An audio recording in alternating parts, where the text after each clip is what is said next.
Buenos días, buenas tardes. Estamos esperando que se unan todos los participantes que estaban en espera. Good morning, good afternoon. We're waiting for participants. Buenos días, buenas tardes. Vamos a esperar que se conecten el resto de los participantes. Si no eligieron todavía. Interpretación, por favor, háganlo ahora.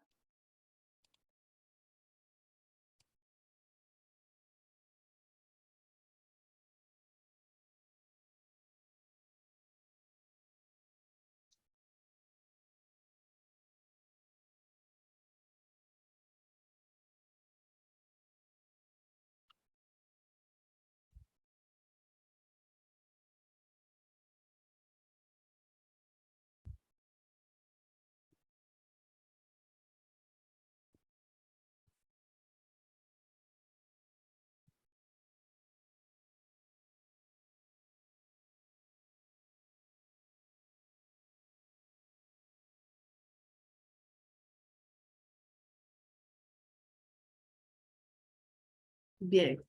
Buenos días, buenas tardes. Muchas gracias por unirse el día de hoy a nuestro curso panamericano de resiliencia para sistemas de salud. En la sesión de hoy vamos a hablar de cómo integrar la equidad en salud en los esfuerzos para abordar el cambio climático. Por favor, seleccionen el botón de interpretación en vivo en inglés, español o francés, utilizando el botón marcado con un círculo al fondo de su pantalla. Como saben, este curso está compuesto por 9 sesiones. Los martes y los jueves estaremos juntos hasta el 20 de abril. Este es el calendario de las próximas 2 sesiones la siguiente semana. Les invitamos igualmente a continuar compartiendo el enlace del curso y a seguir uniéndose a nosotros en las sesiones que vienen. Recuerden que su asistencia será verificada cuando se conecten utilizando el enlace que reciben cuando se inscriben en el curso. Recuerden que cada sesión es de 90 minutos. El día de hoy estaremos juntos 1 hora y media. Al final de la sesión tendrán la oportunidad de hacer preguntas en la sección de pregunta y respuesta Q y A. Recuerden que estamos grabando las sesiones y las publicaremos en 24 horas en el mismo sitio web del curso. Y las diapositivas y otros materiales, otros enlaces estarán también disponibles en ese mismo sitio web. El día de hoy tenemos un panel estelar que nos acompaña. Carlos Ferreón Guzmán, de la Alianza Planetaria para la Salud de la Escuela de Salud Pública de Harvard T.H. Chan. Vivian Camacho, que es la directora general del Ministerio de Salud de Bolivia. Les haré una presentación más extendida en su momento. John Balbus, que es el director interino de la Oficina de Cambio Climático y Equidad de Salud, y Báltica Cabieces, profesora de Epidemiología Social en la Universidad del Desarrollo.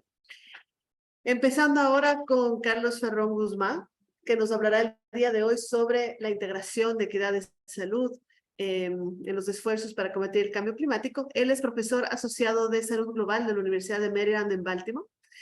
Es director asociado de la Alianza de Salud Planetaria en la Escuela de Salud Pública de Harvard T.H. Chan. Es el cofundador y director del Centro Interamericano para la Salud Global. Este es el primer centro de salud global de Centroamérica y tiene como objetivo redefinir el significado del liderazgo y la salud global a través de enfoques educativos innovadores. El doctor Ferrón comenzó su carrera como médico de atención primaria en una zona rural de Costa Rica, donde trabajó estrechamente con poblaciones migrantes e indígenas. Trabaja desde una perspectiva de equidad y derechos humanos en salud como principios rectores y busca promover la salud a través de la capacitación de la comunidad, la investigación y la educación.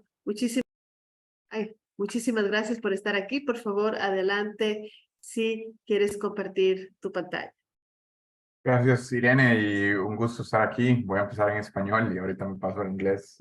Just to say hi to everyone, and it's a pleasure to be here. I'm going to do this presentation in English. Bueno, ahora paso a inglés. Si bien mi lengua materna es español, voy a hacer la presentación en inglés. Entiendo que gran parte de los asistentes del curso hablan inglés. Capaz que se me escapa algo de Spanglish, así que le pido disculpas a las intérpretes. Así que estén atentas a eso. Tengo media hora para introducirles a este marco y cómo lo usamos en salud. Pueden ver mi presentación en pantalla. Cuando recibí esta invitación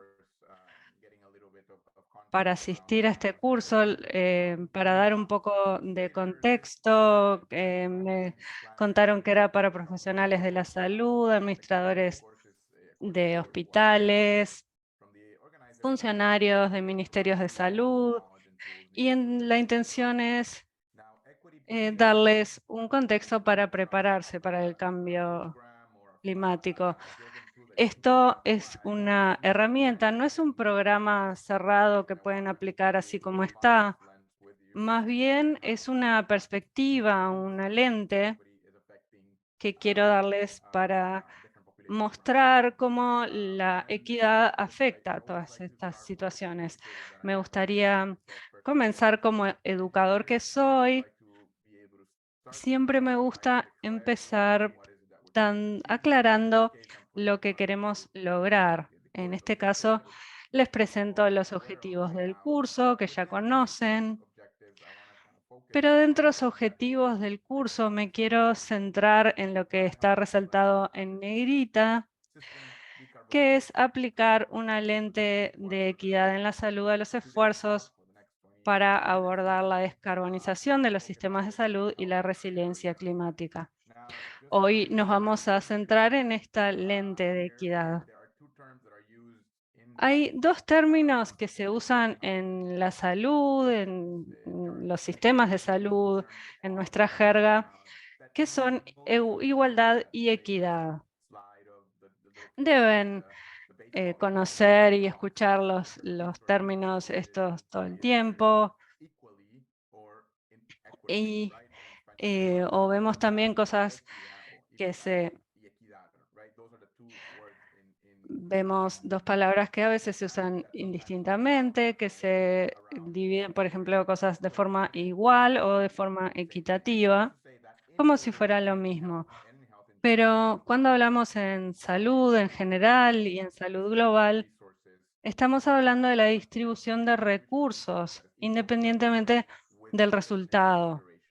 Es algo que es igual para todos sin tener en cuenta los resultados. Si pensamos en esos, en igualdad, sería esto. Cuando estamos hablando de equidad, sí estamos teniendo en cuenta el resultado. Por ejemplo, hay una figura que a veces circula en redes sociales de 3 niños que están viendo un partido de béisbol parados en cajas de distintos tamaños, que son iguales. Entonces no todos consiguen ver porque no tienen la misma altura.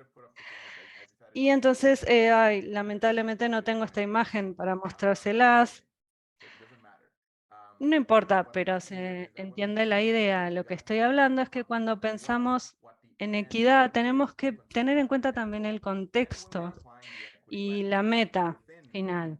Y cuando aplicamos esta lente de equidad dentro del cambio climático, se tiene que aplicar esta lente no solo al resultado que buscamos, sino también al análisis de los factores que producen el cambio climático, los impactos del cambio climático que afectan a distintas poblaciones de distinta manera, y también tenemos que aplicarla en la forma en que diseñamos soluciones. Entonces tenemos que ir más allá de ese resultado, que es que esos 3 niños vean ese partido de béisbol. sino cuando les empiece a mostrar cuadros y los impactos en distintas poblaciones va a quedar más clara esta idea, pero quería hacer esa precisión de que vamos a aplicar esa lente de equidad. Otra cosa importante para señalar es que cuando hablamos de inequidades y no desigualdades, a las diferencias, tenemos en cuenta las diferencias en resultados. Una inequidad es cuando hay una diferencia entre dos poblaciones, una diferencia de salud o de los resultados de salud que nos parece que consideramos injusta. Cuando hablamos de desigualdad, no estamos poniendo un juicio moral en esa diferencia. Cuando hablamos de una inequidad, estamos haciendo un juicio moral y diciendo que algo es injusto. Por ejemplo, la expectativa de vida de las poblaciones indígenas en un país puede ser más baja que la de las poblaciones no indígenas en ese país. Y la diferencia entre las personas indígenas y no indígenas consideramos que es injusta, lo consideramos moralmente malo. Si decimos que no hay un motivo para decir que eso sea injusto, diríamos que es una desigualdad. Así que quería dejar esa precisión clara. Para entender la relación entre equidad y salud y el clima, voy a usar estos cuadros que seguramente ya los han visto a lo largo de este curso y los seguirán viendo.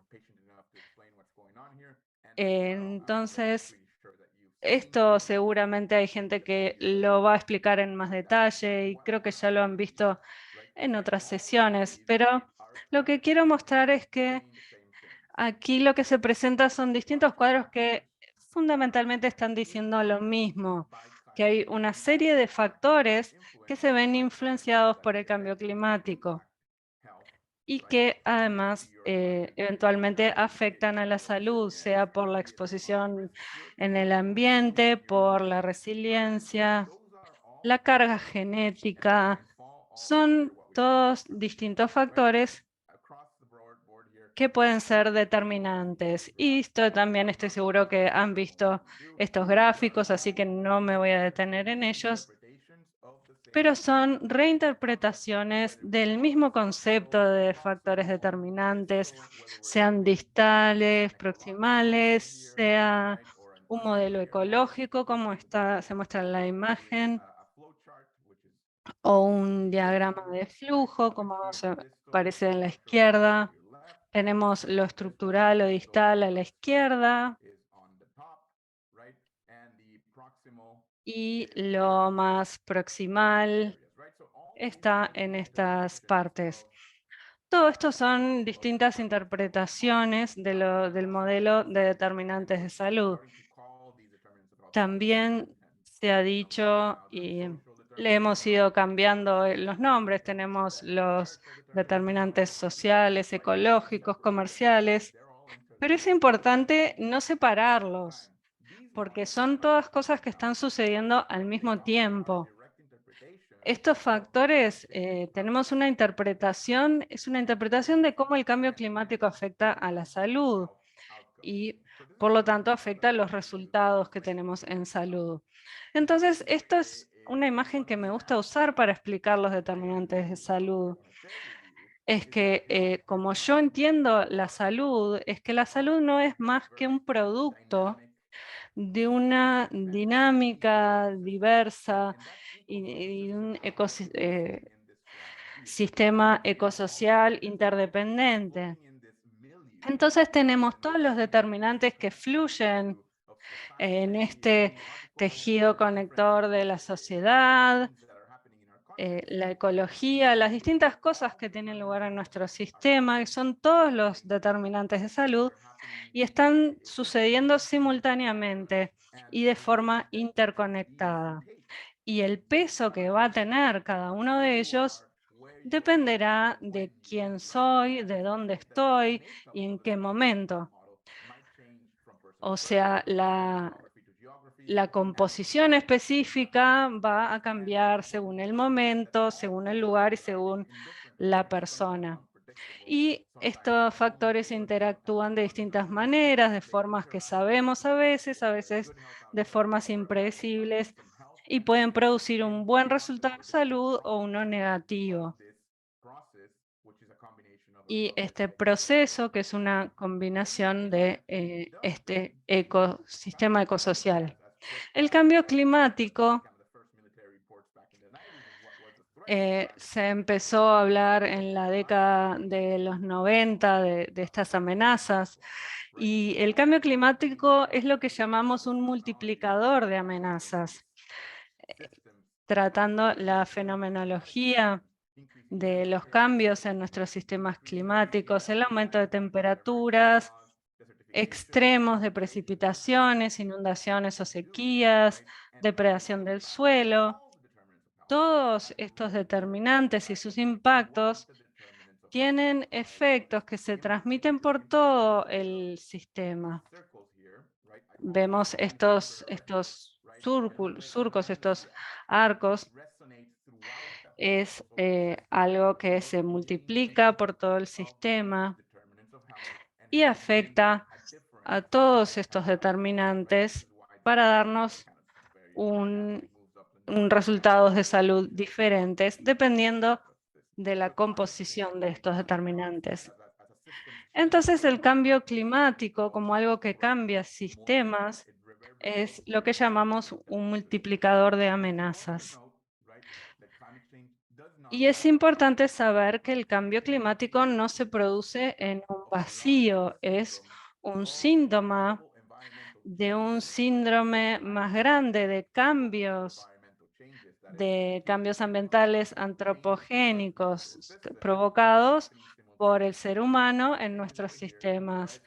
El cambio climático está aquí, pero está sucediendo simultáneamente con la contaminación mundial, la pérdida de la diversidad, la modificación de los ciclos biogeoquímicos, nuestros sistemas alimentarios, el uso de la tierra, el cambio en la cobertura de la tierra, la deforestación, porque deforestamos para alimentar a los animales o para alimentarnos nosotros, escasez de recursos, y también estamos hablando de cambios biofísicos en los océanos. Está aumentando la acidez, la temperatura, están más contaminados, etc.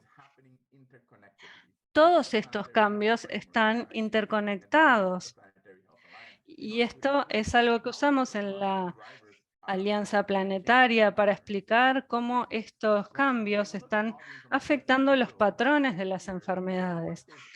Esto que tenemos aquí en el medio son los determinantes de la salud, y intentamos analizar cómo estos fenómenos interconectados, estos factores ecológicos, llevan a cambios en cosas como las enfermedades infecciosas, las enfermedades no transmisibles, salud sexual en salud mental, salud reproductiva.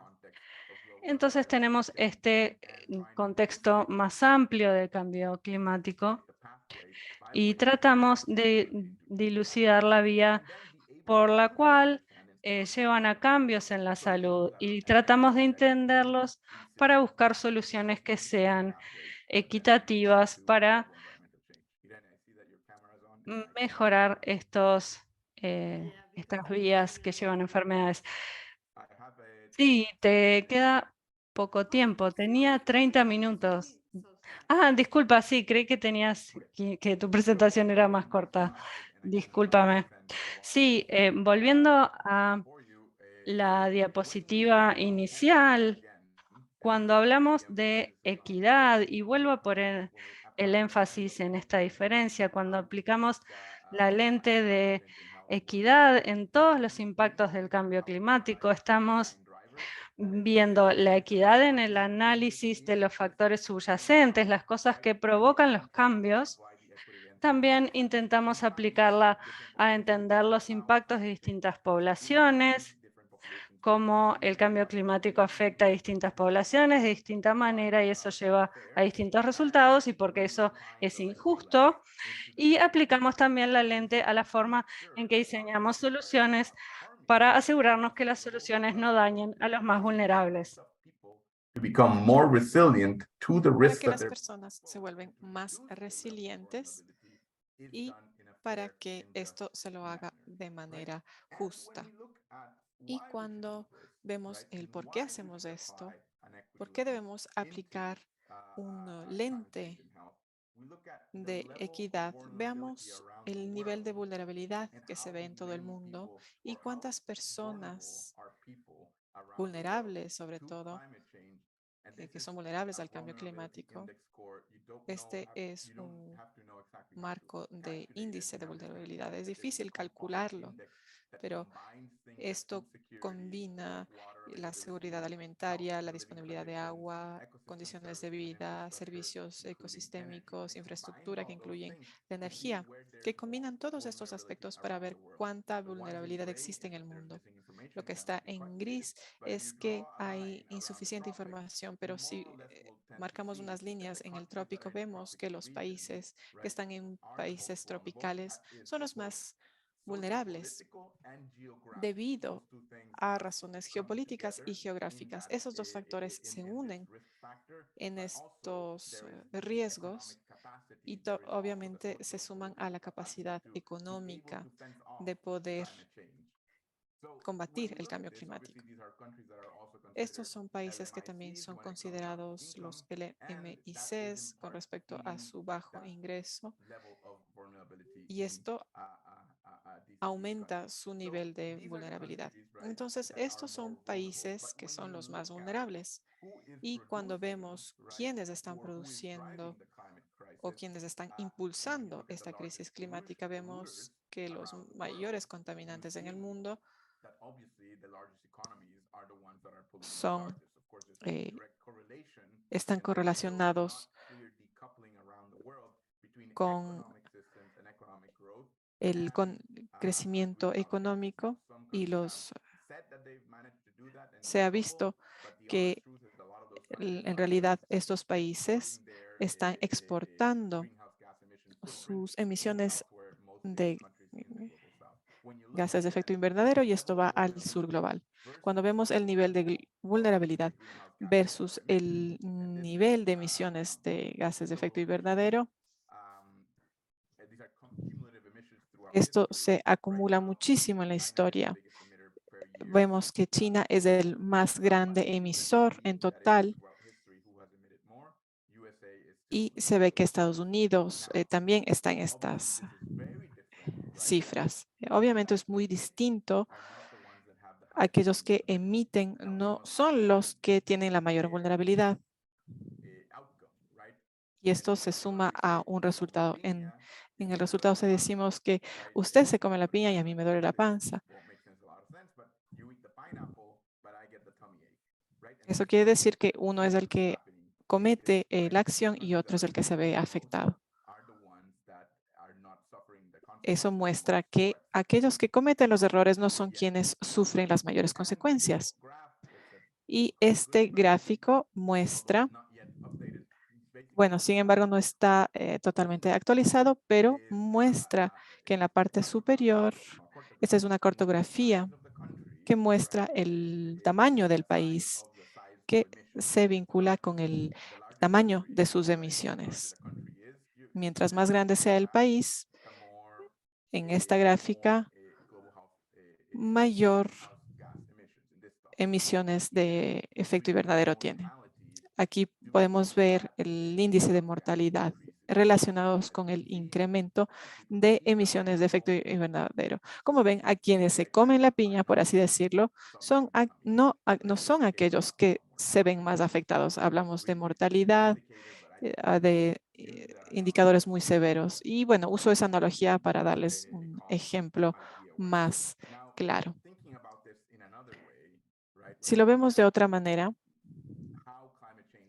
y vemos cómo el cambio climático puede impulsar mayores desafíos, por ejemplo, la inmigración, vemos que el cambio climático obviamente va a poner presión en países que son los más vulnerables, y aquellas poblaciones más vulnerables son las que tienden a desplazarse. Y esto influye en el nivel total de riesgo. También se relaciona con el nivel de resiliencia y su capacidad de reaccionar.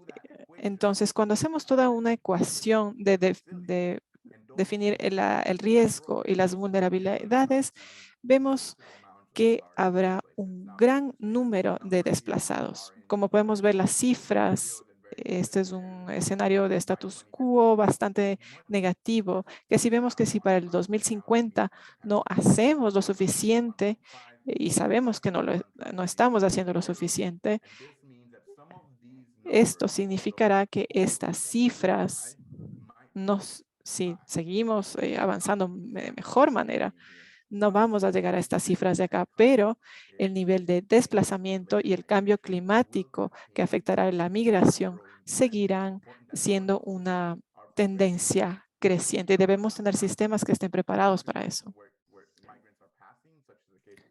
Tendremos migrantes, por ejemplo, países que están recibiendo desplazados de paso, como Costa Rica, o también otros países que están recibiendo a migrantes de manera definitiva. Con respecto a la vulnerabilidad y resiliencia, y como esto se muestra en distintos contextos, podemos ver un ejemplo en la parte izquierda, una foto de Países Bajos. Sabemos que la mitad del territorio está bajo el nivel del mar y ellos están en riesgo de aumento del nivel del mar. Es por eso que están construyendo distintas infraestructuras con el apoyo de expertos, están mejorando sus capacidades y tienen también obviamente los recursos económicos para hacerlo. En la parte derecha vemos un barrio que está flotando según el nivel del mar. Ellos, como están flotando, pues no les afecta tanto si sube o baja el nivel del mar, porque siempre va a flotar. Si vemos, esto era en la parte izquierda, perdón. En la parte derecha podría ser el caso del sureste de Asia, en Timor, en otros países que están situados en el sur global. Entonces, cuando pensamos en vulnerabilidad, resiliencia y exposición al riesgo, obviamente las comunidades del sur global van a tener mayor dificultad adaptándose y haciendo frente a las consecuencias del cambio global, lo cual es distinto a cómo reaccionan las comunidades reaccionan en el norte global. Esto es algo que considerar cuando estamos analizando los impulsores, los impactos y las soluciones. Así que debemos tomar en cuenta este lente de equidad. Cuando hablamos de los impactos, estos serán más evidentes en poblaciones más vulnerables, con mayor riesgo y que requieren más resiliencia. Y esto obviamente va a afectar sus dietas, porque va a afectar sus cultivos, las condiciones climáticas de su tierra, por ejemplo, mayores precipitaciones, mayores sequías, pero habrá otros factores que les afectarán. Es por eso que nosotros como investigadores tratamos de hacer conexiones de estos factores para tener resultados mejores. Uno de estos aspectos es evaluar cómo las emisiones de CO2 afectan la calidad de los micronutrientes. Esto es la cantidad o nivel de cultivos que están en riesgo de inundación. También vemos que mientras más afectado se ve el medio ambiente, menores micronutrientes se van a encontrar. Y esas reducciones de micronutrientes pueden variar en porcentajes considerables. Cuando pensamos en esto, si solamente un 5% podría no sonar tanto, pero cuando las comunidades en el mundo están al borde de la desnutrición o ya están expuestas a la desnutrición debido a un déficit de hierro y tienen anemia, cuando tomamos este 5, 7%, 10% de su nivel de micronutrientes, van a tener un mayor riesgo de desnutrición. Eso es un riesgo acumulado que tendrá terribles consecuencias. Por ejemplo, la incidencia de malaria, de tuberculosis o VIH. Estos son efectos acumulativos. Es importante que entendamos estos aspectos en conjunto, no de manera aislada. Esto nos ayuda a entender un poco mejor este marco de salud planetaria. Cuando hablamos de los impactos del cambio climático, hay que tomar en cuenta otros aspectos. No solamente vamos a tener menos cultivos, es también que esos cultivos tendrán menos micronutrientes. Y estos factores también se combinarán a otros factores sociopolíticos que causarán que el acceso a estos alimentos esenciales en el mundo sean menos y menos disponibles, ya sea por el aumento de los precios o por la calidad de almacenamiento o porque haya nuevas plagas debido al cambio climático. Todo esto se puede combinar y causar un escenario en el que el acceso a los alimentos será reducido y afectará a los más vulnerables. Hablando de las poblaciones más vulnerables, obviamente se verá afectada la salud materna. No voy a cubrir todos estos temas porque hay mucha literatura disponible y ustedes sabrán de cuáles son estas poblaciones que son más vulnerables en nuestros países, por ejemplo, recién nacidos, madres que acaban de dar a luz. Estas poblaciones se ven afectadas por el desplazamiento de poblaciones y otros aspectos. ¿Cómo entendemos esto para futuro? En esta gráfica, y ya estoy por terminar, en esta gráfica se muestra que hay un nivel de cambio climático. Y lo vamos a llamar simplemente cambio climático. De izquierda a derecha va de poco a mucho. Y también tenemos la ganancia o pérdida de salud relativa. Y para mostrarles que en la actualidad lo que sucede en el mundo es que las poblaciones que tienen más poder, más acceso a la tecnología, a la voz política, a la economía y a recursos de conocimiento, estos países, pese a que existe el cambio climático y este está afectando su salud, países que tienen ingreso medio o alto, es importante que hay una diferenciación en el cambio climático, de que hay las personas del sur global, norte global, el Caribe. Esta es simplemente una manera de entender las dinámicas de poder que tienen muchas dimensiones, ya sea con respecto al ingreso, a si están desarrollándose o en vías de desarrollo, o si son minorías, mayorías, personas de color o de ascendencia europea. Todo esto es bastante unidimensional, pero es importante entender que estas dinámicas de poder son multidimensionales. Es por eso que debemos considerar género, ingreso, religión, nacionalidad, educación, orientación sexual, capital social. Todo esto debe considerarse cuando analizamos el poder, porque dentro de nuestros países de ingreso bajo, existen poblaciones que tienen poco poder. Entonces, cuando vemos esta gráfica, no se trata de países ricos o pobres, sino de poblaciones con más o menos poder. Poblaciones con menos poder ya tienen pérdidas de salud. Las poblaciones con mayor poder tienen paradójicamente mayor ganancia relativa de salud. No voy a entrar mucho más en detalle, pero cuando esto sucede en la actualidad, como vemos aquí, vamos a ver una crisis en el bienestar de la sociedad alrededor del mundo. Y con esto me detengo.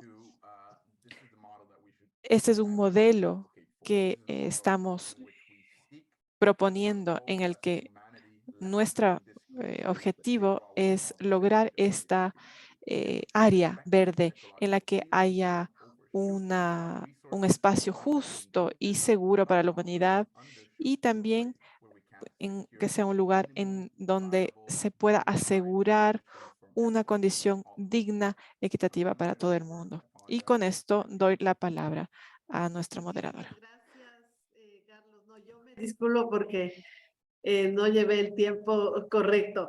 Estamos ahora con Vivian Camacho. Muchas gracias por unirse. Ella es directora de Medicina Tradicional del Ministerio de Salud y Deportes de Bolivia. También es comisionada de alto nivel, Alma Ata, 40 años de la región de las Américas para la Organización Panamericana de la Salud.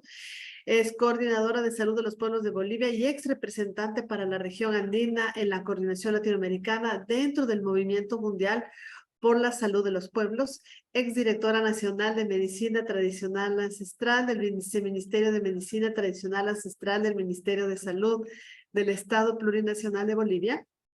Es partera quechua, promotora del parto respetado y la partería ancestral, promotora de salud popular junto a comunidades campesinas, comunicadora indígena, integrante de la red de Habla de comunicación indígena, y tiene una maestría de agroecología y cultura y también es medicina cirujana, especialista en interculturalidad y salud, dedicada a la promoción de saberes ancestrales de los pueblos indígenas.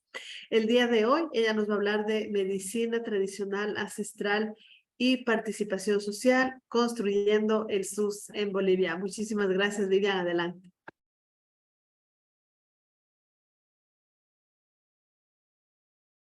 Estás con el micrófono silenciado.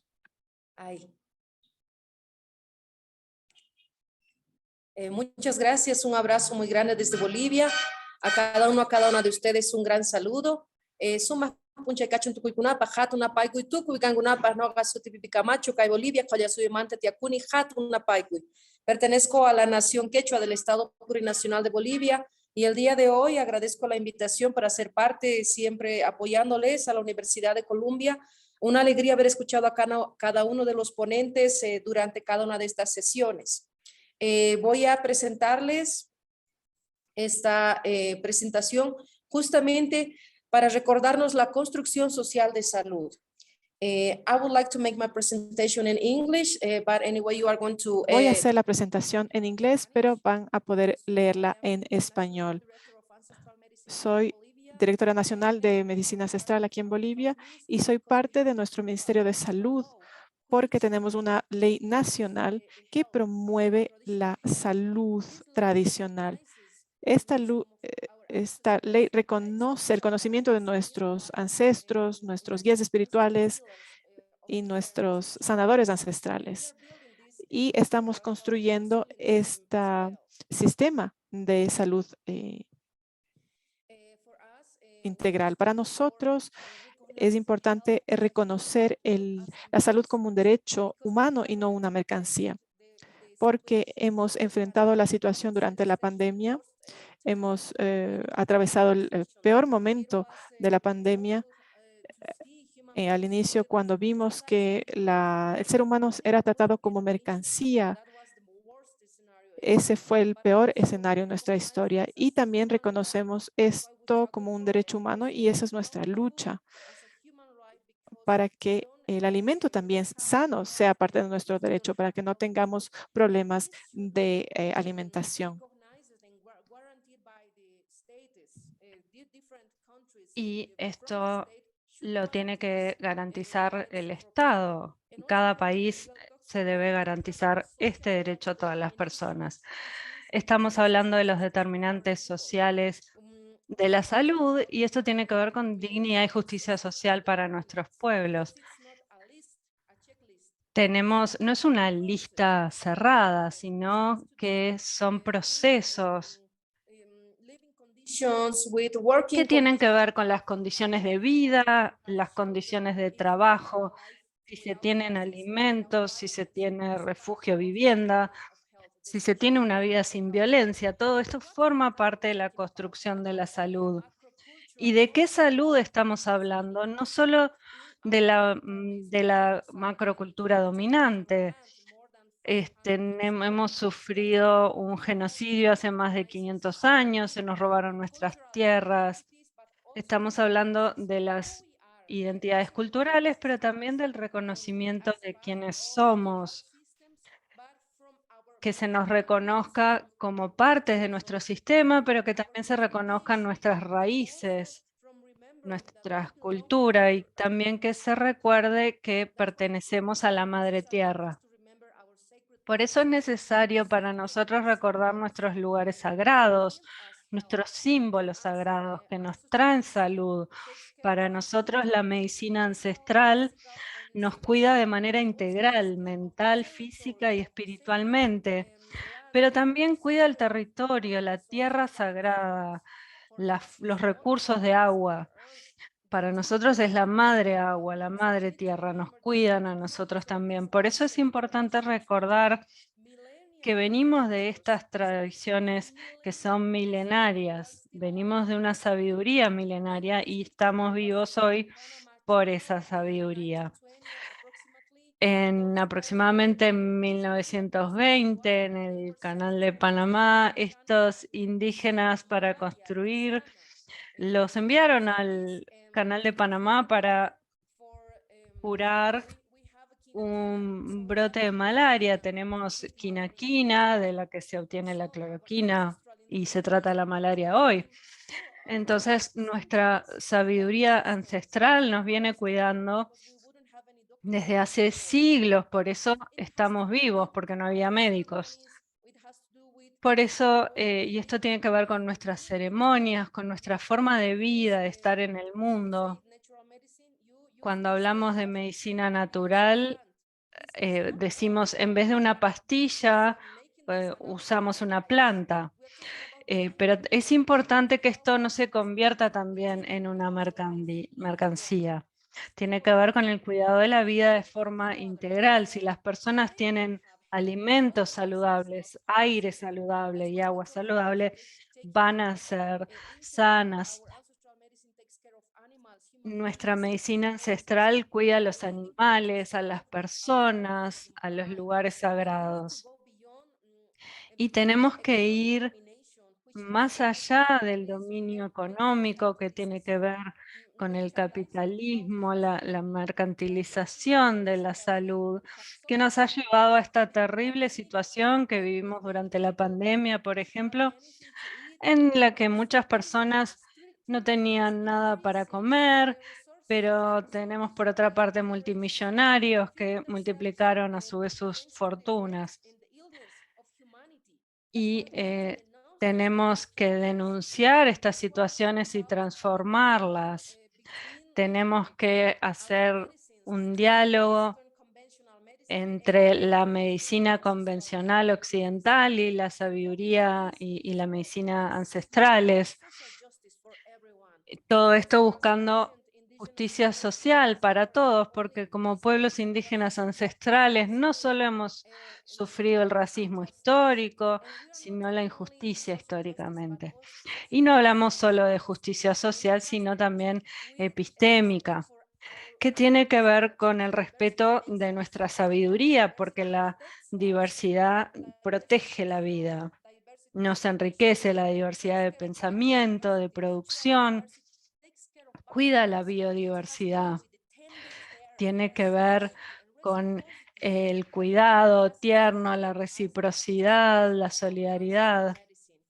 que tiene que ver con nuestra medicina ancestral, con el equilibrio, buenas acciones de buena manera. Y tenemos que recordar que no somos dueños de la tierra, no es nuestro recurso, le pertenecemos a ella, es nuestra madre, la Pachamama. Y tenemos que recordar nuestras raíces, a quién tenemos que mirar para comer, para sanarnos. Entonces tenemos que cuestionar ese sistema que está matando al planeta, el capitalismo, el neoliberalismo. No es la humanidad, no es cada uno de nosotros, sino esa mercantilización, ese pensamiento absoluto de que todo tiene un precio. No, nuestras vidas no tienen precio. Todo ser vivo que está siendo extinto por la contaminación no tiene precio. Por eso defendemos no solo la vida de las personas, sino toda la vida en la tierra. La vida renace en nuestra tierra. Entonces tenemos que recordar que ella, la Pachamama, nos cuida dentro de un ciclo sagrado de plantación de semillas, de cosecha, con un equilibrio de cuidado de la naturaleza. Tenemos que recordar que somos sus semillas, somos el más maravilloso sueño de nuestros ancestros vivo, y si no hacemos esto hoy, no hay forma de que la humanidad pueda sobrevivir. Es absurdo pensar que podemos llegar a pagar para comprar un litro de aire, por ejemplo, y sabemos que hay corporaciones que venden agua. Yo provengo de Cochabamba y es el único lugar en el que nos arrebataron el poder luchar en las calles por defender nuestras fuentes de agua. Tenemos que recordar que las oraciones de nuestros ancestros, de toda nuestra espiritualidad indígena, el profesor mencionaba en su primera presentación que el sur global está sufriendo. No somos quienes estamos destruyendo el mundo, es la codicia, el neoliberalismo, el capital, pero estamos luchando con nuestra espiritualidad ancestral. Tenemos que sobrevivir todos mano a mano. Y yo he aprendido de las comunidades de Chiapas, una vida sana es una vida sin injusticia, sin humillación, una comunidad libre y unida, en equilibrio entre los campesinos, quienes cuidan de la tierra. En Bolivia yo fui viceministra, ahora soy directora nacional en este organismo y estamos complementando las formas ancestrales con las formas occidentales. Hay un diálogo entre esas distintas sabidurías basado en solidaridad, en compartir lo que sabemos. También integro a Alma Ata, 40 años Alma Ata, como alta comisionada, y en estos documentos contamos en los que se trabajó en 2018, se cuenta de qué trata esto. Y durante la pandemia hicimos estos documentos y mostramos estos ejemplos de cómo las poblaciones indígenas se cuidaban porque no había otros recursos. Pero históricamente en nuestras ceremonias, estos hermosos ejemplos que les muestro de este pueblo que cantaban y pedían, querían sobrevivir, querían vivir. Entonces tenemos que recordar que la vida es una fuerza sagrada que debemos preservar. No importa cuán grande sea la destrucción, porque quienes van a ser más afectados son las personas más pobres, especialmente las personas indígenas en nuestro sur global. Y yo les recuerdo que tenemos que construir comunidades que se preocupen por la vida. Es un tiempo de un nuevo comienzo, de un reflorecer de nuestros pueblos. las personas que antes eran perseguidas y asesinadas. Debemos promover la complementariedad de las distintas medicinas y sabidurías, la producción y la reproducción de la vida. El poder popular, fortalecer el poder popular de las poblaciones para que sobrevivan en sus territorios, promover la investigación, la soberanía indígena y también trabajar con distintos medios. Yo trabajo con distintos medios que promueven sabiduría indígena en la biblioteca virtual de la OPS, por ejemplo. Estamos reuniendo distintos testimonios, distintas presentaciones y artículos académicos que hablan de esto y de la integración de la salud que nos cuida en nuestras comunidades. Y también el doctor Ernesto Guevara nos mostró que si queremos tener un mundo saludable debemos erradicar la injusticia. Y Salvador Allende nos habló de que ser un revolucionario tiene que ver con defender la vida y transformar la injusticia, ir más allá de esto para promover la libertad, la dignidad, la defensa de toda la vida. Y también integró un movimiento de personas, la Asociación Latinoamericana de Medicina Social, que forma parte de la Red Unida en Brasil. Y nos vamos a reunir este mes en Cali. Por favor, vengan porque defendemos la salud como derecho humano, no como mercancía. Tenemos que unirnos porque si estamos la población, los científicos por un lado, la población por otro, los funcionarios de gobiernos por otro, no funciona nada. Debemos luchar juntos, que es como debemos estar. Le pertenecemos a la Madre Tierra y nuestras luchas históricas nos hicieron ganar el respeto por nosotros mismos. Por eso ofrecemos estas flores y estos alimentos en nuestra medicina que vienen de la Madre Tierra, y les quiero dejar con este mensaje.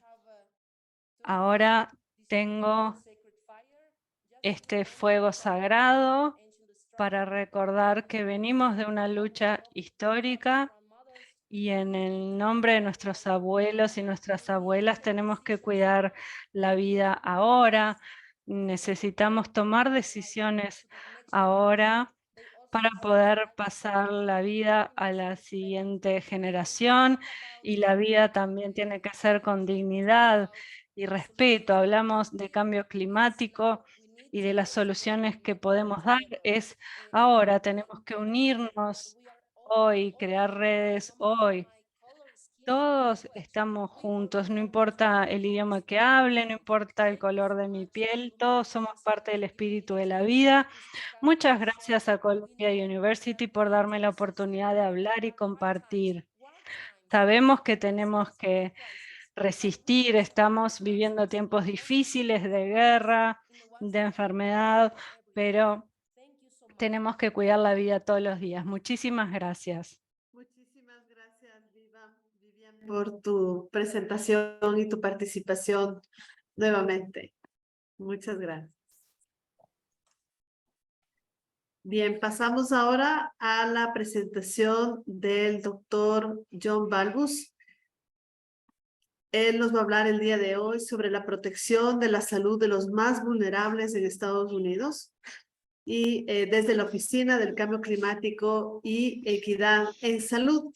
El doctor John Balbus es el director interino de la nueva Oficina de Cambio Climático y Equidad de Salud de la Subsecretaría de Salud del Departamento de Servicios de Salud de Estados Unidos. Es un médico y profesional de la salud pública con más de 25 años de experiencia trabajando en las implicaciones del cambio climático para la salud. Ha sido director del Departamento de Servicios de Salud para el Programa de Investigación sobre el Cambio Global en Estados Unidos y copresidente del Grupo de Trabajo sobre Cambio Climático y Salud Humana para el Programa de Investigación sobre el Cambio Global de Estados Unidos, desde que se incorporó al gobierno federal en 2009. Antes de incorporarse a esta nueva oficina, el doctor Balbus fue asesor principal de salud pública del director del Instituto Nacional de Ciencias de la Salud Ambiental. Muchísimas gracias. Adelante. Gracias, doctora, and buenos días a todos. Bonjour à tous, and I should probably add bon dia. What two amazing presentations to follow. I'm very moved by the one before me. Qué presentación increíble que me tocó seguir, muy emocionante. No tengo una luz para sostener en la misma manera, pero sí simbólicamente una luz de cooperación, colaboración y solidaridad, y adhiero también a los valores de dignidad y respeto y su importancia para la salud. Muchas gracias, Vivian. En mis 15 minutos les voy a hablar de cómo intentamos traducir estos componentes en Estados Unidos de forma novedosa en el contexto de mi departamento en Estados Unidos y sus territorios para todas las personas que viven en ellos, en todo el Departamento de Salud y Servicios Humanos. Voy a hablar lo más despacio que pueda, pero voy a tratar de ir bien rápido para que haya tiempo para el resto de las presentaciones también. Bueno, comenzaba el doctor con un repaso de cómo el cambio climático afecta y se combina, se suma con otros factores y otras injusticias que se acumulan y terminan generando estas terribles situaciones en nuestros países. Aquí vemos imágenes de formas en que el cambio climático afecta fenómenos meteorológicos como huracanes, los incendios forestales que han sido devastadores en la parte occidental de Estados Unidos y de Canadá, fenómenos de lluvias extremas con inundaciones. Vemos cierres de la red eléctrica y todo esto que vemos afecta la salud de las personas definitivamente y tiene un impacto mayor en las personas de menores ingresos que no tienen vivienda adecuada, por ejemplo, que no dominan el idioma general. Y una cosa que quería mencionarles es que este fenómeno también tiene un impacto diferenciado en el sistema de salud en sí. Y parte de proteger a quienes son más vulnerables en nuestros países tiene que ver con asegurar la resiliencia de las partes de los sistemas de salud que son nuestra red de contención, que son responsables por la salud y el bienestar de estas personas. Este es uno de los marcos que Carlos mencionó. Yo lo elegí por dos motivos.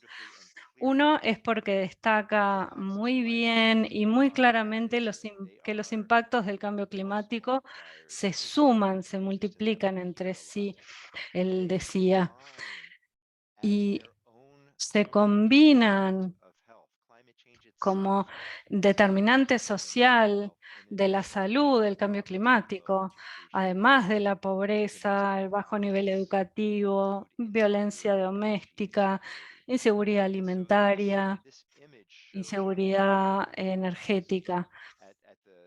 Entonces, esto muestra los impactos del cambio climático a nivel comunitario, a nivel individual y cómo se van combinando para generar mayores riesgos para las personas que históricamente y actualmente sufren la falta de recursos suficientes y adecuados.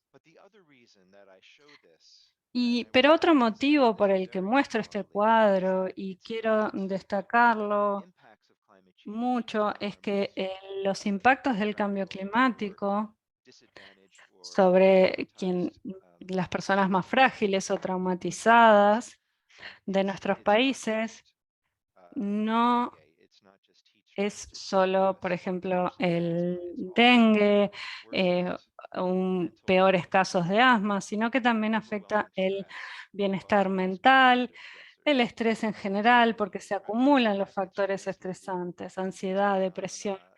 Y esto se traduce en fenómenos como el consumo de drogas, aumento de las tasas de suicidios. Y realmente tenemos una epidemia de esto en Estados Unidos, definitivamente.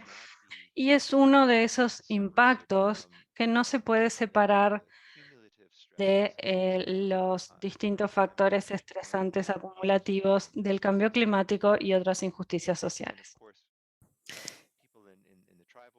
Y obviamente las personas en las zonas indígenas,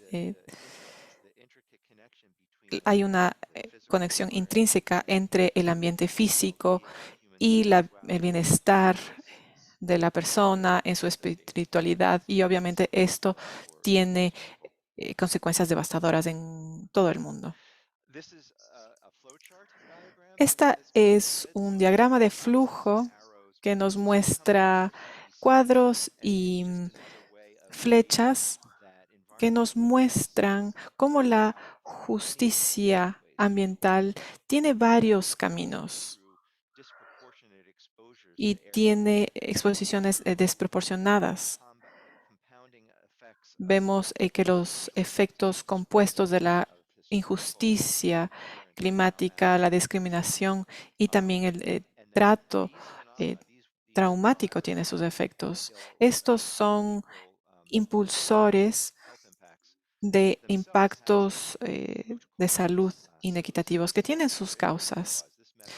Esta es una metáfora de un árbol que tiene como raíces el racismo, la injusticia o el despojo de derechos históricos.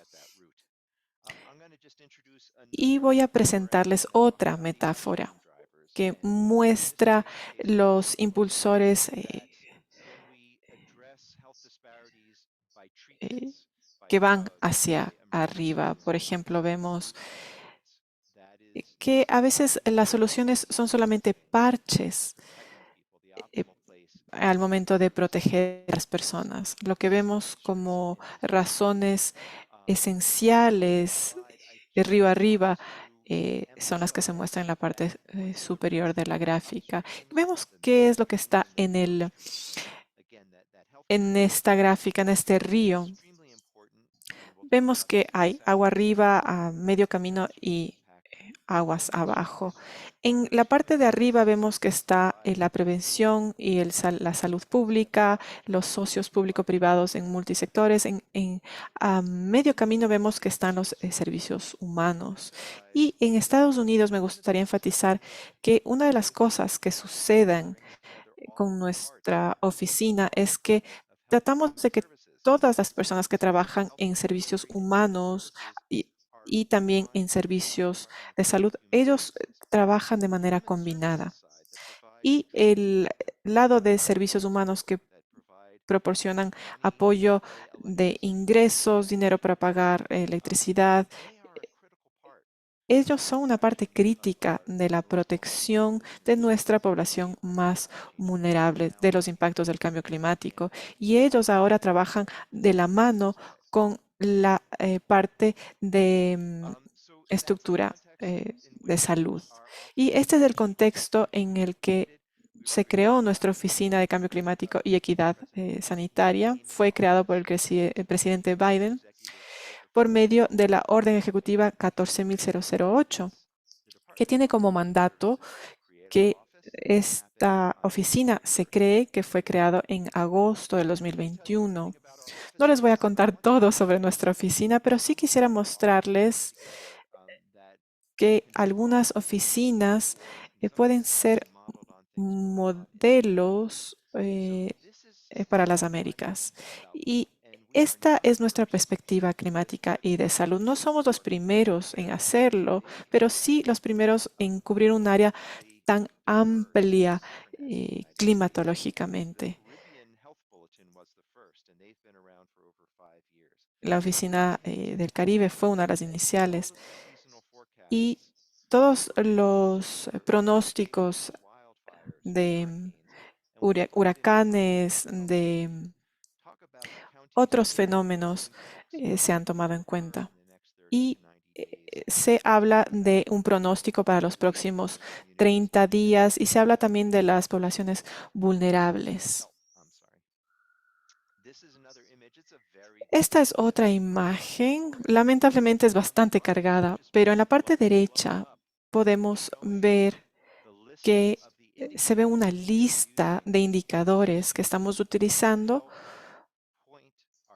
para darle ideas a nuestros departamentos de salud con respecto a temáticas de cambio climático, que muestran indicadores de vulnerabilidades que van desde las personas que tienen condiciones médicas subyacentes como el asma, personas que viven en pobreza o que tienen una carga con respecto al uso de energía o cuando hay indicadores de raza, por ejemplo, o exposición a factores de estrés, ya sea por discriminación, etc.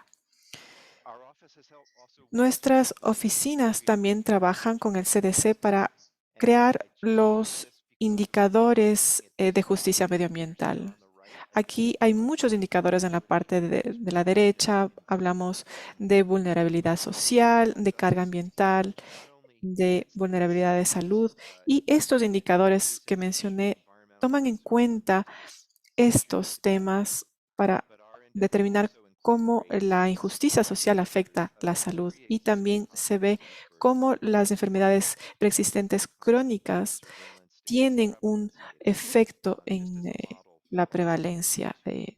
Estos son simplemente indicadores que nos permiten utilizar datos de carga ambiental, social y cómo este tipo de intervenciones deben darse. Me gustaría hacerles una pregunta. No sé si se permite hacer esto, pero me gustaría hacerles una pequeña encuesta y es la siguiente. Bueno, sí, les voy a leer. Para abordar las diferencias en la vulnerabilidad en cambio climático, es esencial abordar los determinantes sociales de la discriminación histórica, actual y de salud. ¿Falso o verdadero?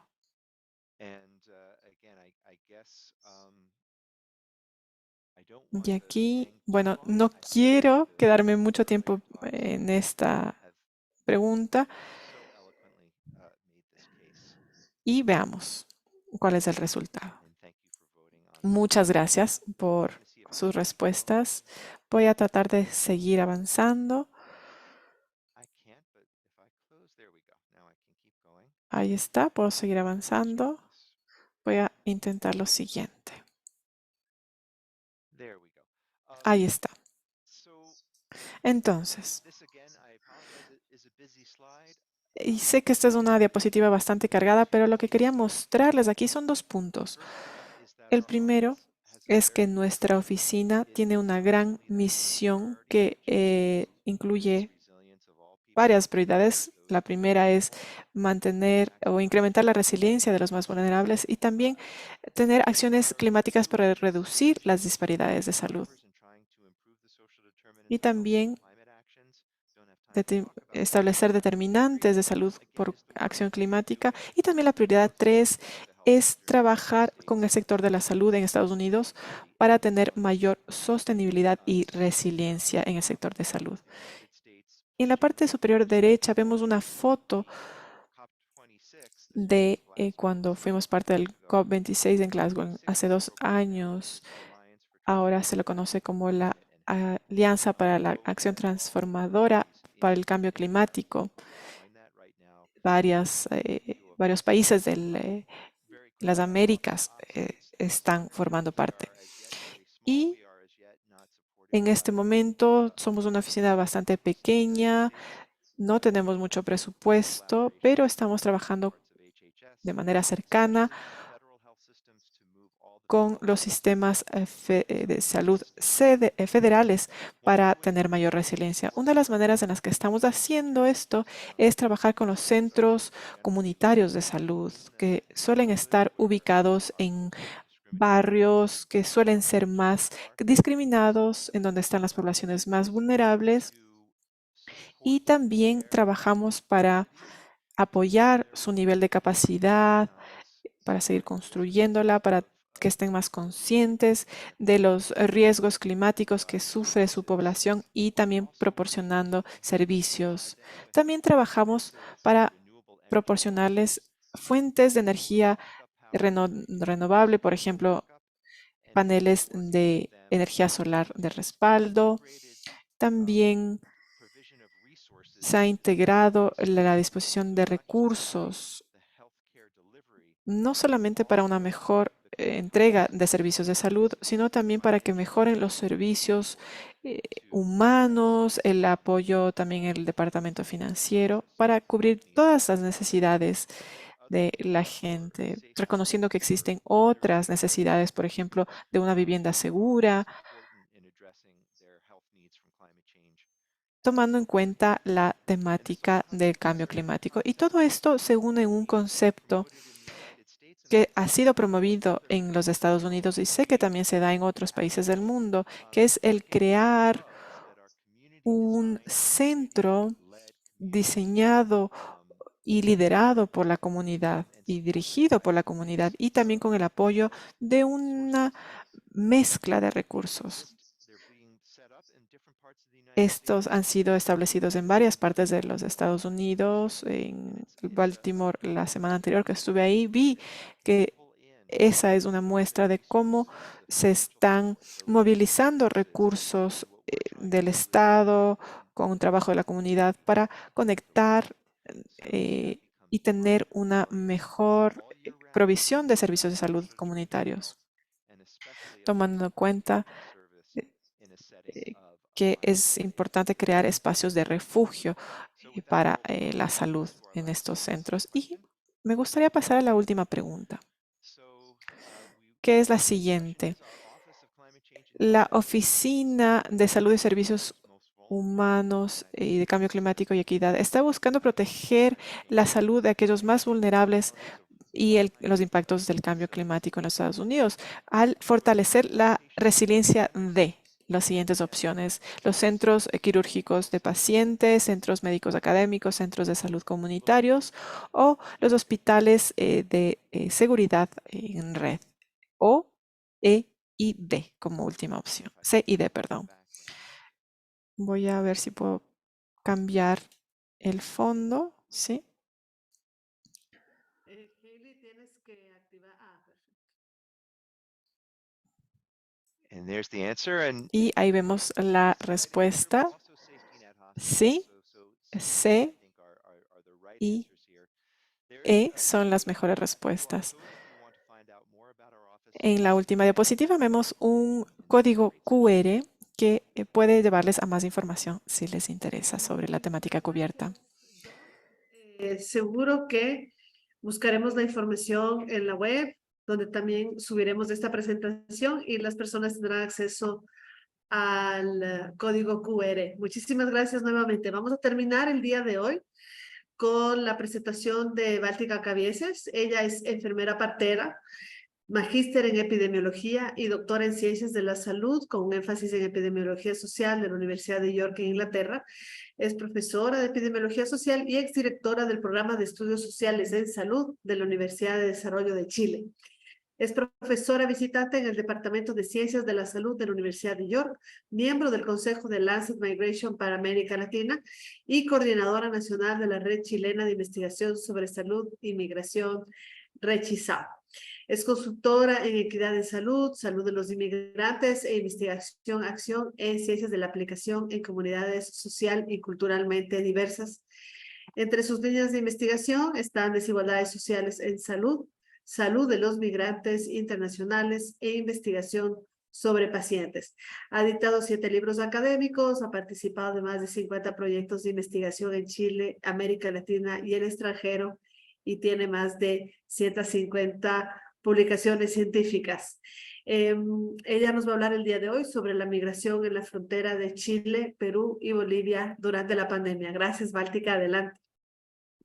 Muchísimas gracias, estimada Irene, gracias Hailey y gracias a Columbia University por la organización de este importante curso.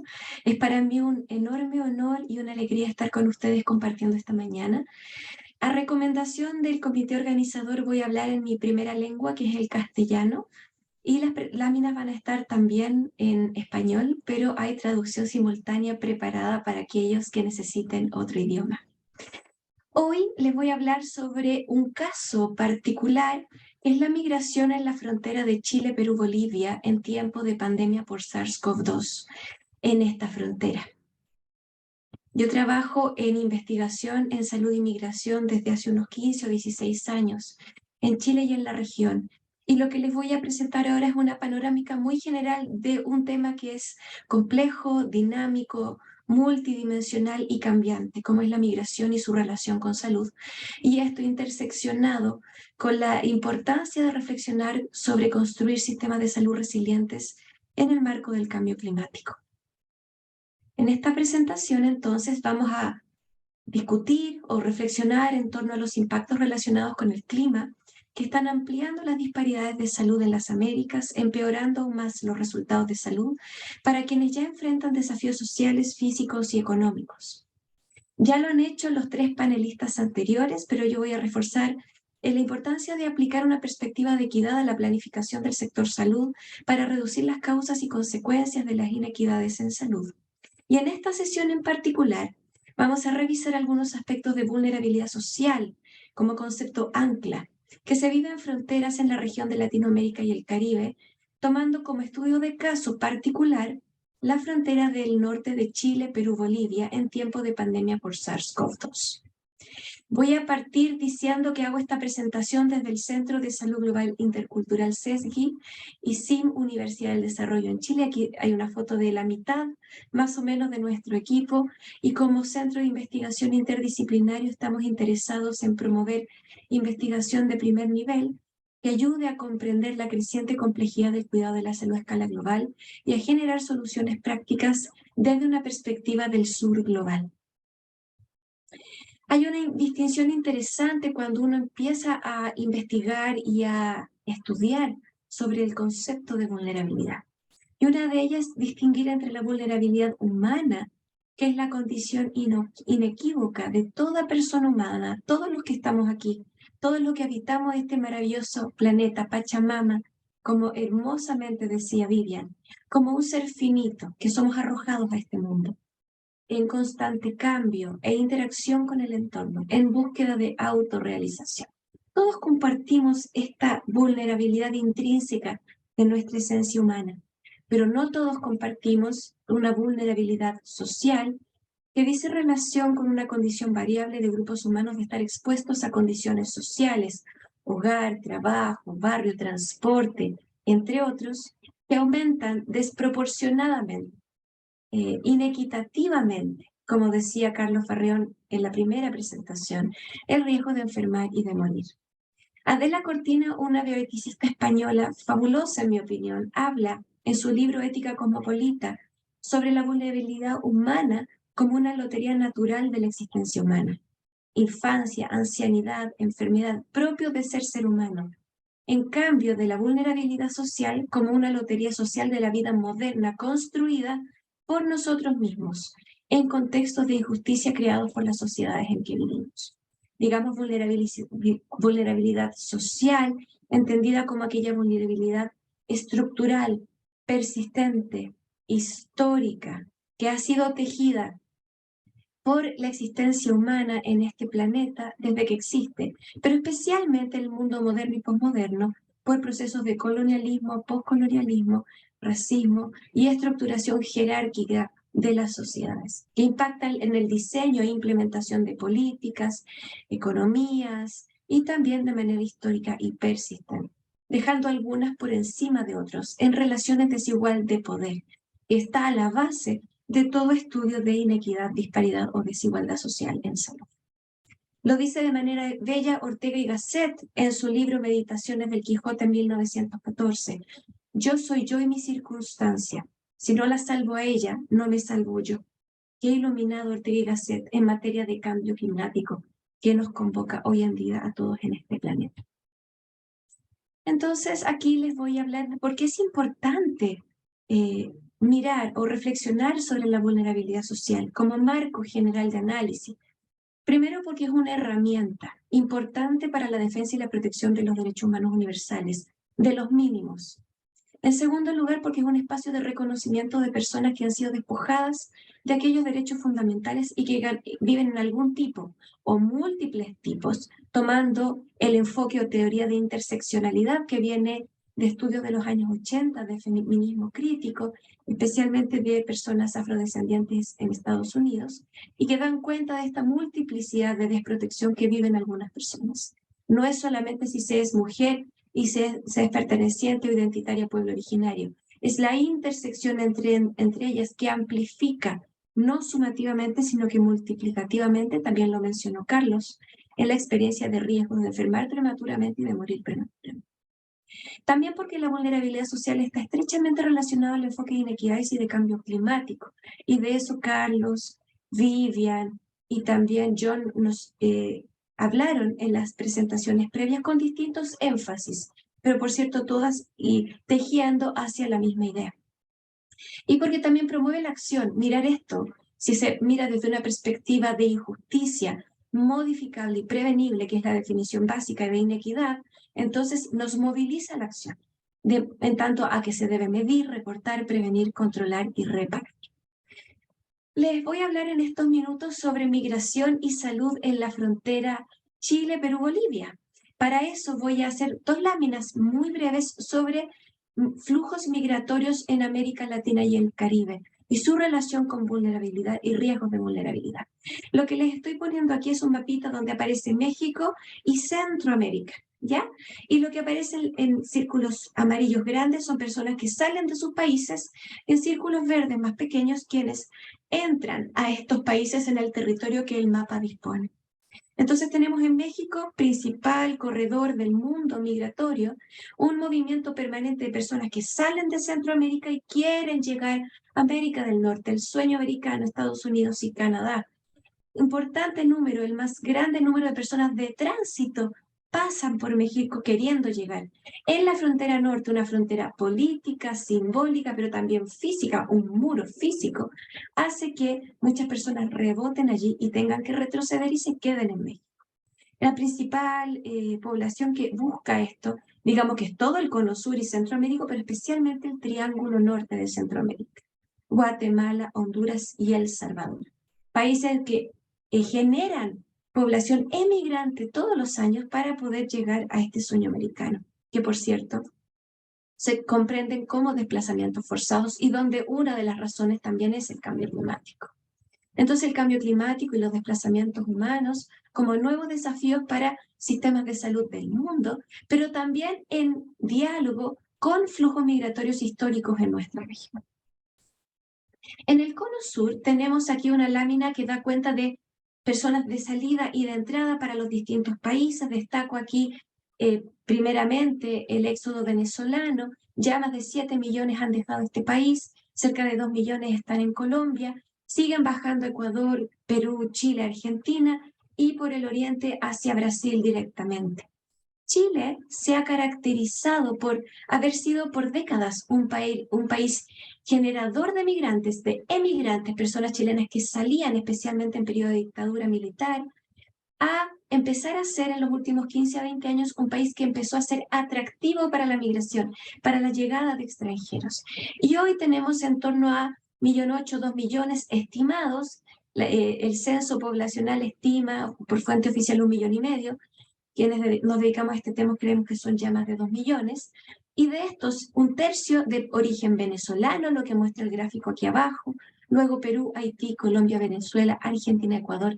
La inmensa mayoría países del mismo cono sur, que se conoce como el flujo migratorio de patrón migratorio sur-sur. Haití podríamos decir que es uno ligeramente aumentado junto con Venezuela y Colombia en los últimos 15 años. Hasta antes de eso, Perú era el número 1 por más de 100 años. Aquí les estoy mostrando la zanja de la frontera física Chile, Perú, Bolivia. Estamos aquí mirando el desierto de Atacama, el desierto más árido de todo el mundo. Y estas manchitas negras que se ven en la foto son personas que a pie están atravesando este desierto, principalmente de Venezuela, pero también de Ecuador, de Perú y de Bolivia, buscando ingresar a Chile. Esto nos pone en la importancia de hablar sobre fronteras internacionales, la importancia de comprender que existen fronteras políticas, que pueden ser incluso físicas, también lo son simbólicas, culturales, históricas, y que son límites de separación definidos políticamente respecto de zonas territoriales o marítimas entre distintas entidades políticas y las zonas donde las entidades políticas ejercen sus medidas de gobernanza de frontera. Estas comprenden los pasos fronterizos como las que les estoy mostrando aquí, pero también zonas de inmigración o de tránsito, las llamadas tierras de nadie entre los pasos fronterizos y también, por ejemplo, espacios como consulados y embajadas. ¿Ya? A propósito de la pandemia de SARS-CoV-2, casi todos los países del mundo cerraron sus fronteras. Al cerrar estas fronteras, esta zanja que yo les mostraba en el desierto de Atacama, pero todas otras, el Darién, entre Ecuador y Colombia, Ecuador y Perú, etcétera, en todas las regiones del mundo, se generó el cierre de fronteras. ¿Qué es el cierre de fronteras en general? Se relaciona con la movilidad internacional restringida, ese es el subrayado, el énfasis, restringida, a través de cierres de fronteras de entrada y cambios en visa o requisitos de entrada que existen desde antes como opción, pero que fueron gatilladas por la pandemia. Y en Chile, fíjense ustedes que en materia de pasos no habilitados, o sea, ingreso de personas a Chile por estas fronteras cerradas, restringidas, aumentó sustancialmente desde la pandemia. Especialmente desde el año 2018, donde en Chile también fue creciendo el interés de personas de países de regiones aledañas para entrar a este país. Les estoy mostrando en este mapita la frontera de la cual hago mención. Esta es la frontera Chile, que está aquí el territorio chileno, en el cono norte, con Arica, con Iquique, etc. Aquí está Perú arriba y luego está aquí en el borde de la izquierda Bolivia. Esta es la frontera a la cual quiero hacer mención a propósito del estudio de caso de esta presentación. Colchane, que aparece aquí en morado o violeta en la lámina, es un pueblito pequeño que tiene una posta rural y que en pandemia, al cerrar frontera, vio el ingreso de más de 7.000 personas por este paso no habilitado buscando entrar a Arica, a Iquique o más abajo a Antofagasta. Hicimos un estudio en esta frontera del cual Irene Torres también fue parte, porque fue un estudio en 4 fronteras diferentes en la región. Sé que me quedan pocos minutos, querida Irene, te agradezco la atención al tiempo y sé que estoy contra el tiempo en general para esta sesión al ser la última, tengo conciencia de eso. Entonces les voy a mostrar muy rápidamente que hicimos un estudio donde fuimos a explorar qué pasó con estos ingresos desde la voz de autoridades y de equipos de salud en nuestro territorio chileno. A partir de entrevistas y visitas etnográficas encontramos que todos estos temas que aparecen aquí fueron de interés desde la voz de quienes vieron esta entrada aumentada por paso no habilitado en Chile desde los equipos de salud y las autoridades locales. Voy a mencionar solo algunas de estas dimensiones y vamos a presentar más adelante los resultados generales de este estudio. Respecto del proceso migratorio y fronteras, los equipos y las autoridades nos hablaron de problemas de salud, accidentes, personas que perdieron dedos por el frío del desierto, cierre de albergues, nuevos flujos migratorios desconocidos y trayectorias migratorias complejas que no eran conocidos, deshidratación, fracturas, quemaduras en la piel, enfermedades crónicas no atendidas, entre otros. El cruce del desierto sumamente peligroso. Acceso a salud, experiencias de desinformación y discriminación, niños no acompañados y apátridas entrando a Chile, caso que no conocíamos. Y esto no lo voy a leer por razones de tiempo. Y respuesta a la crisis, programas hipotilíticas que vinieron del Estado, vinieron de organismos internacionales, pero primero vinieron de la sociedad civil, que fue la primera en responder. Nos hace un llamado este estudio y lo que ha pasado en todo el mundo en materia de derechos humanos en contexto de fronteras.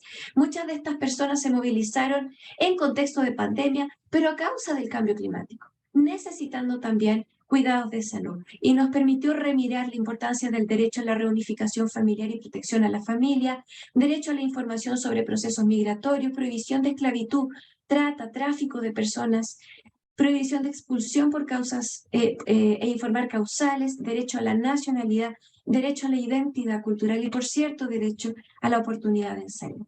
En este estudio encontramos que hay vacíos que falta mejorar, como barreras de acceso, el paso no habilitado como configuración de nuevas categorías de irregularidad que luego hacen procesos de exclusión y marginación en los países de acogida, obstáculos de regularización en tiempo de pandemia, entre otros, y algunas buenas prácticas a potenciar como la cooperación de organismos internacionales donde hubo, y la oportunidad de reconocer y continuar apoyando a la sociedad civil que estuvo en el territorio respondiendo en primera línea cuando no había nada. Creemos la importancia de desarrollar sistemas de salud resilientes, pero también conscientes de la migración, que conecten todos estos puntos que hoy generalmente se miran como puntos aislados, donde debemos tratar todos estos conceptos, debemos tener enfoques de interseccionalidad y debemos mirar las inequidades estructurales persistentes e históricas y cómo debemos reconocerlas y modificarlas como materia urgente, como decía Vivian también. Si quieren conocer más de este estudio, lo pueden encontrar aquí, estudios similares en estos links. Pueden ustedes, quien quiera, disponer de estas presentaciones de ustedes. Los invito a conocer la Red Chilena de Investigación en Salud y Migración, Red Chesan, www.saludmigrantes.cl. Hay un montón de información de acceso gratuito, videos, infografías, estudios, entre otros. Y los invito a conocer Lancet Migration, también América Latina, que lleva trabajando unos años buscando abogar por políticas inclusivas, respetuosas de la diversidad e interculturales en la región de América Latina y el Caribe. Termino con esta imagen de Vicente, un seudónimo, a través de un estudio de una colega de nuestro equipo, Alejandra Carreño, que está haciendo a través de contar historias y dibujos en niños, la reconstrucción de su proceso migratorio desde su propia voz. Y aquí está Vicente con su dibujo de un niño viajando en mula, que son camiones que los llevan arriba de los camiones, mirando las estrellas por días o semanas, y él dibuja en su historia que un león invisible le robó su mochila, porque perdió su mochila en el trayecto. Con esto termino, por razones de tiempo no voy a hacer el zoom de la oportunidad de las preguntas. Muchas gracias, un honor estar con ustedes hoy. Gracias. Muchísimas gracias, Báltica. Gracias por quedarte dentro del tiempo. Sí, estamos un poco pasados porque tuvimos hoy 4 presentaciones. Queríamos aprovechar la oportunidad de estos 4 panelistas, como dije, excepcionales al inicio y aprovechar que ustedes puedan conocer de sus experiencias y sus especialidades. No vamos, por tanto, a hacer preguntas, aunque son preguntas muy interesantes, pero siempre la oportunidad de que ustedes nos puedan compartir materiales que podamos poner en la web para que los participantes puedan revisar y conocer. Solo hay una pregunta importantísima, la han preguntado varias veces a Carlos Ferrón. ¿Cómo se dice en español el dicho de la piña? Tú comes la piña y a mí me duele la barriga. Lo he preguntado varias veces y quiero Así que no es, se no. queden con la duda. Justamente si usted se come la piña, bueno, en España, en Costa Rica decimos panza. En otro lado dirán barriga o la guagua, en Chile, ¿cómo es que dicen? Sí, guagua, ¿no? Pero bueno, Usted se come así la es. piña y a mí me duele Sí, la panza. guagua. Así es. Bien, muchísimas gracias nuevamente, no los detengo, les agradezco por última vez y estamos en contacto. Una buena tarde.